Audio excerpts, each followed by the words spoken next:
करता दुख हरता वार्ता विघ्नाची ओ वार्ता विघ्नाची दुर्वी पूर्वी प्रेम कृपा जयाची सर्वांगी सुंदर अतिशय दूराची ओ अतिशय दूराची कर्णी लडके माळ मुक्ता फळाची जय देव जय मंगल मूर्ती ओ श्री मंगल मूर्ती दर्शन मात्रे मान कामना पूर्ती जय देव जय मंगल मूर्ती ओ श्री मंगल मूर्ती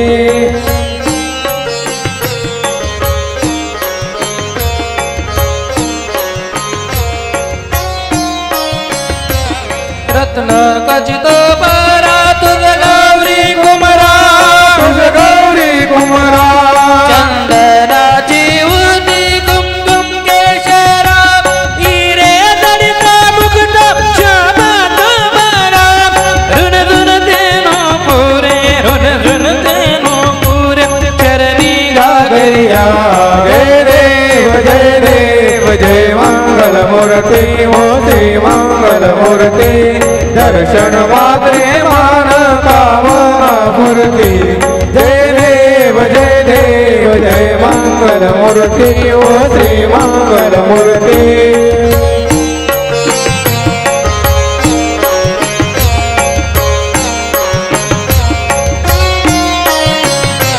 लंबोदर पीतांबर परिवर वंदना परिवर वंदना शरण तंड वक्र दृंड त्रिनयना पाद्रमोत्सवत पाये गगना संकल्पी पावावे निर्वाणी रक्षावे सुरवर वंदना जय देव जय मंगल मूर्ती ओ श्री मंगल मूर्ती दर्शन मात्रे मान कामना पूर्ती जय देव जय मंगल मूर्ती ओ श्री मंगल मूर्ती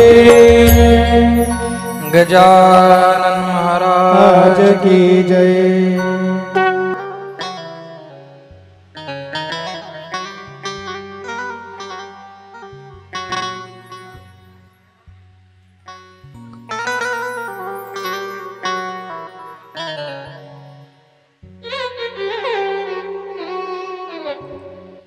और समचरण सरोज सांद्र नीलाभुदाभं जगन निहित पानी मंडनो मंडनानो तरुण तुलसी माला कंगरं कंजनेत्रं सदै धवल हासनं विठ्ठलं चिंतयामि पांडुरंगा करू प्रथम नमन दुसरे चरण संतांचिया त्यांच्या कृपादाने या कथेचा विस्तारू बाबाजी सद्गुरुदास तुका जयांचे केले स्मरण होय सकळ विद्येंचे अधिकरण तेची वंदू श्री चरण श्री गुरूंचे ते नमस्कारो नियाता मस्तक हे पायावरी या वारकरी संतांच्या ज्यांचे गावी केला वास त्यासी नसावे उदास ज्ञानेश भगवान विष्णू निवृत्तीर भगवान हरः सोपान भगवान ब्रह्मा मुक्ताख्या ब्रह्म चित्कला मुक्ताबाई नमो त्रिभुवन पावनी आद्य त्रय जननी देवाची लोकाभिराम मरणरंगधीरं राजीवनेत्रं रघुवंशनाथं कारुण्यरूपं करुणाकरन्दं श्रीरामचन्द्रं शरणं प्रपद्ये सियावर रामचन्द्र भगवान की मनोजवं मारुततुल्यवेगं जितेन्द्रियं बुद्धिमतां वरिष्ठं वातात्मजं वानरयुतमुख्यं